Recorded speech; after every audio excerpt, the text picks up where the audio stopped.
پلار اسلام ډېر حقوق بیان کړي دي، ډېر زیات، حتی چې الله جل جلاله خپل رضامندي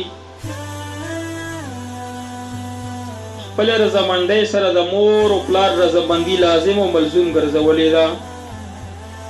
ډېر د مور او پلار حقوق ذکر دي، ولیکن دغه یو واقعه چې هغه یو غیر مسلمه په خپل کتاب کې لیکلې ده، زمونږ پیر ذوالفقار نقشبندي دامج برکات هم په اردو کې دغه واقعه د انګریز د کتاب نه نقل کړه. انګریز په انګریزي کې کتاب لیکلی 8 Lies of My Mother،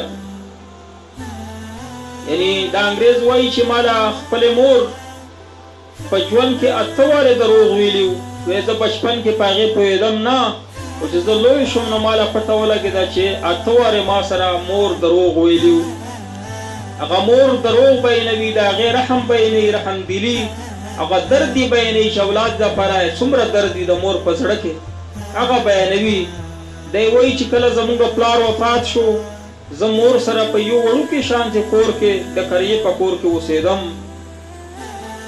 او مور زما پرورش کو، او مور زما د مچسو فیکټرۍ کې کار کو. کله نه کله به کار نه و، زموږ په کور کې به فاقه وه، لوږه به وه، خوراک به نه و.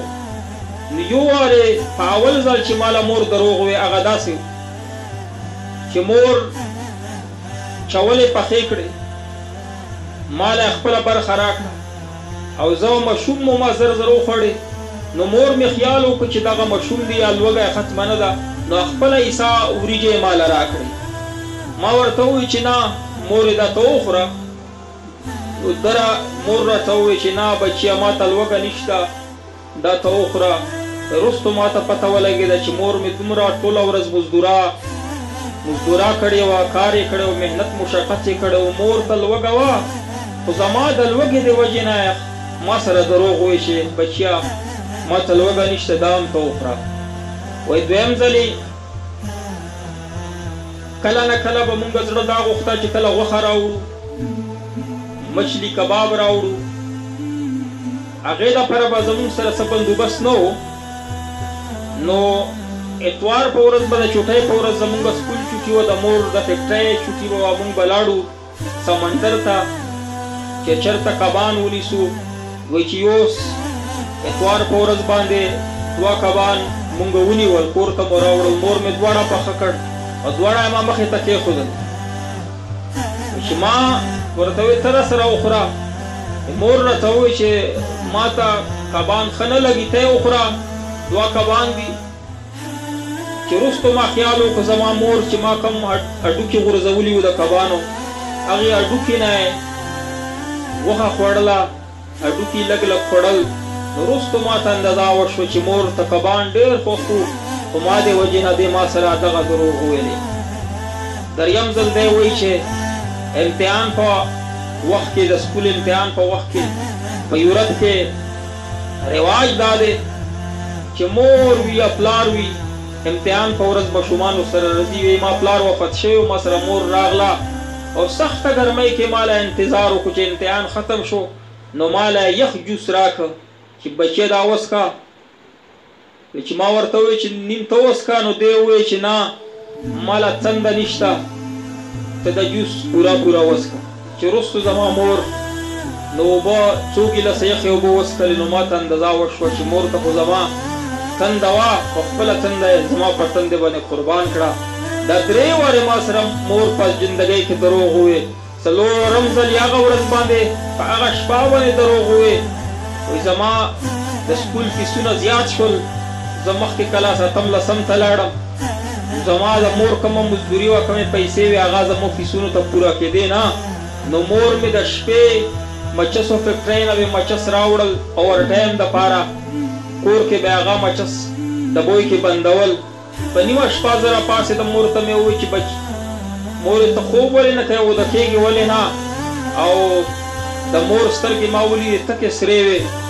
نو مور راته ویل بچیه ته ښه وده شه، ما له خوب راځي نه، نو څنګه زه وده شم؟ په هغه ورځ شپه باندې ما له دروغ ووایي چې سترګو کې ما خوب لیده، په ما دپاره دې د شپه روڼه کړه. ما ته یې وویلې چې ما له بچیه خوب نه راځي. پنځم دروغ مور ما ته دا وویل چې ما له ښه نوکري میلاو شوه. زه امریکې ته لاړم او ما هغلته کې نوکري میلاو شوه، تنخوا مې وه ډېره زیاته.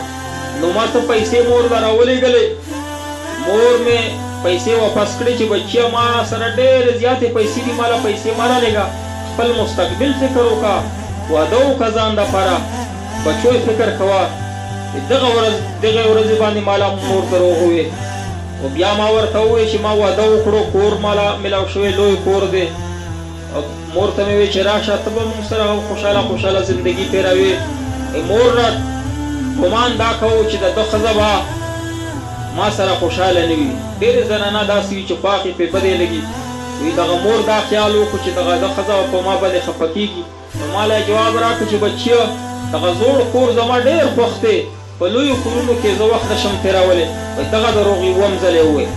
اتم ځل مور ما سره په هغه ورځ باندې دروغ وویل چې کله څو میاشتې تېرې شوې زما مور ټلیفون نه راتلو او رابطه ختمه شوه. نو زه فوراً د امریکې نه راغلم، خپل کور ته لاړم. نو کور بند و. ګاونډیانو راته وویل چې مور د اسپتال کې داخله ده، بیماره ده. اسپتال ته چې لاړم دې نه مخکې چې زه مور سره میلاو شم نو نرس صاحب ما سره میلاو شوم. یو ډاکټره وایي نرس او هغې راته وویل چې مور ته ډېر سخت تکلیف دی، یعنې کینسر بیماري ورته لګېدلې ده او سخت تکلیف ته چې خفا یې نه کړي، ډېر خیال یې وساته.